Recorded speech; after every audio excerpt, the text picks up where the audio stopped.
बढ़ते हुए कदमों में स्थिरता लाने के लिए विचार और चिंतन की आवश्यकता है। आज लोग प्यार को भूख के रूप में स्वीकार कर रहे हैं, चाहे अर्थ की हो या जिस्म की हो या फिर वैभव की हो। कैसे भी जब ये चीज़ें मिल जाती हैं तो लोगों का दूसरे के प्रति लगाव कम हो जाता है और तब टकराव शुरू हो जाता है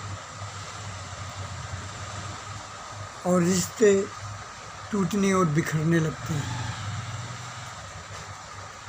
उन्हें समझना ही पड़ेगा कि धनी कोई भी बन सकता है, लेकिन इंसान कुछ बिरले ही बन पाते हैं।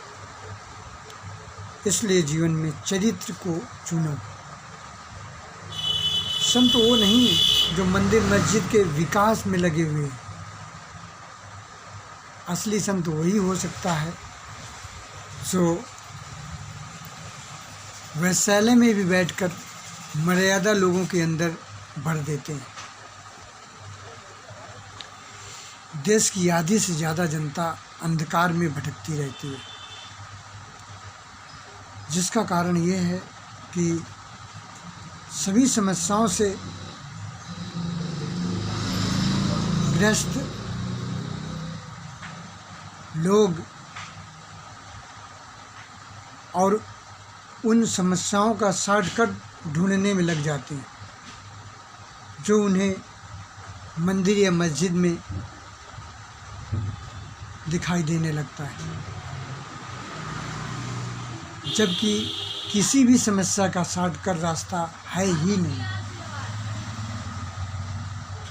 पूर्ण समय में संपूर्ण कर्म करने के बाद ही कोई समस्या का हल निकलता है।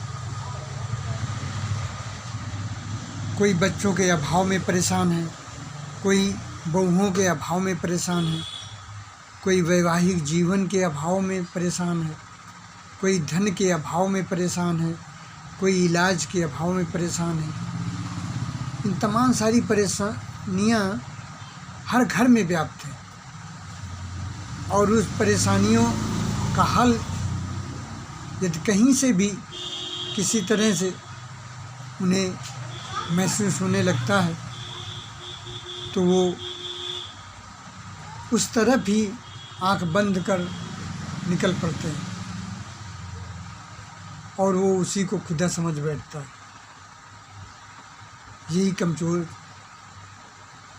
इसी तरह की कमज़ोर सोच उसे और ज़्यादा शोषण में ढकेलती है। परिणाम स्वरूप वो मानसिक रूप में विक्षिप्त हो जाता है। इसलिए नवयुवक एवं नवयुवतियों को ज़्यादा सचेत रहकर कदम उठाने की आवश्यकता है। भावुकता में हमेशा गलती हो जाती है और कोई भी कदम उठाएं बड़ा चिंतन मनन और गंभीरता से हर तरह से सोच समझकर कोई कदम बढ़ाएं, तभी उनके जीवन के लिए सही होगा। क्योंकि आजकल थोड़े थोड़े स्वार्थ में, थोड़ी थोड़ी लाभ में लोग गलत लोगों के बीच पड़ जाते हैं और वो गलत इंसान उनके जीवन को तबाह कर देता है। इसलिए सोच समझ कर कदम उठाने की आवश्यकता है और थोड़े कर्म में ज़्यादा लाभ की आवश्यकता या प्रयास करने की सोच मन से हटाइए। इस तरह की सोच हमेशा गड्ढे में डालने जैसी होती है। लोग ठग क्यों जाते हैं? अत्यधिक लाभ की वजह से, अत्यधिक फ़ायदा उनको महसूस होने लगता है, इसलिए ठग जाते हैं। और कोई भी वस्तुएं ले लेते हैं, किसी से व्यवहार कर लेते हैं,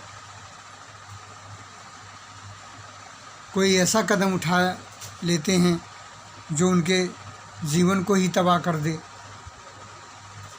तो इस तरह से वो हमेशा परेशानियों को